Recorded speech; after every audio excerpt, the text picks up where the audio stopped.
Fixed deposit investments are a great option for individuals who don't want to take any risk with their deposit or principal amount. FD accounts are a good option if you want to keep your money safe over time and interested in getting consistent returns. A fixed deposit is generally a risk-free investment choice as the lock-in interest rate is unaffected by market changes.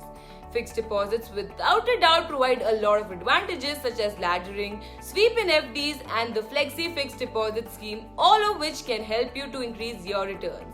But that's not all. There are certain risks associated with fixed deposit investments as well, which is what we'll briefly discuss in this video. Hey guys, this is Simran from ClearTax and today I'll be talking about 4 risks of investing in fixed deposits. But before we begin, do not forget to press the bell icon and like, share and subscribe to our YouTube channel for more updates. So let's begin. The first one is liquidity risk. Fixed deposits may be withdrawn at any point of time, and though you may not get the pledged interest as a result, they are called liquid assets since they may be liquidated at any moment. Bank FDs are simple to liquidate, meaning that you can break your FD before it matures. Well, unfortunately, a penalty may be imposed and the amount of the penalty differs from one bank to the other. In the instance of tax-saving FDs, you can withdraw before the 5-year term expires. If we take liquidity risk as an example, customers need to pay a penalty of 0.5% across all maturities for premature withdrawals from FDs up to Rs 5 lakh. The bank has set the penalty for premature withdrawals from fixed deposits of more than Rs 5 lakh but less than Rs 1 crore at 1% for all tenure. On deposits that are kept for less than 7 days, no interest will be provided. The second one is bank default risk. In case of a bank default, an investor is solely insured by the Deposit Insurance and Credit Guarantee Corporation. Savings accounts, fixed deposits, current accounts, recurring deposits and other deposits are covered by DICGC's insurance.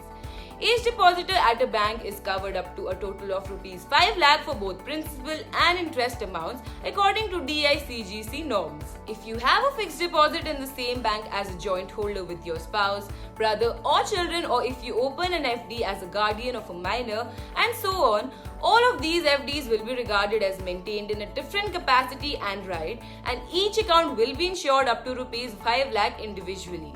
The DICGC insures all commercial banks in India including foreign banks, local area banks and regional rural banks and cooperative banks as well. The DICGC on the other hand does not cover deposits in primary cooperative societies.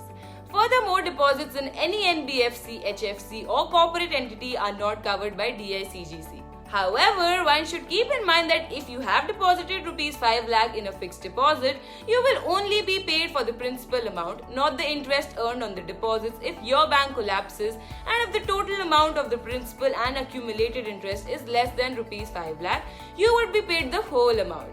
Moving on to the third one, that is inflation risk. FD returns can often be on par with or even less than inflation, resulting in wealth destruction for the holder. Fixed deposit investors must pay extra attention to their asset allocation under the context of rising inflation and dropping interest rates, especially for those in the highest tax bracket. Even though many people consider volatility to be a concern while investing in mutual funds, inflation must be considered a significant risk when investing in fixed income securities like fixed deposits. When evaluating returns on your deposit, it is crucial to keep inflation in mind and understand the distinction between estimated returns and real returns. When it comes to fixed deposits, banks' interest rates rarely surpass inflation. Furthermore, when interest income is taxed, fixed deposit returns, especially in long-term deposits, may go down below the inflation rate. To stay ahead of the interest rate advantage, it is preferable to invest in a short-term fixed deposit. Short-term depositors in lower tax brackets may be unaffected by inflation. Moving on to the last one, that is interest rate risk. Bank FDs have the potential of locking you in for a lengthy period of time at a poor rate of return. For a long time, most banks have been reducing their FD rates. If you are a fixed income investor who relies on interest rate return, you'll have to face hardship if you have invested in a 5-year lock-in period. By considering interest rate risk, you will not gain if not interest rates rise in the economy since you are locked in the FD at the present rate, which is not a good sign for any investor. But if you have a 5% FD and market rates drop by 1%, you will effectively gain since you will be generating more than the market. To mitigate the interest rate risk of a fixed deposit, split your investments into different amounts and invest them for different periods of time.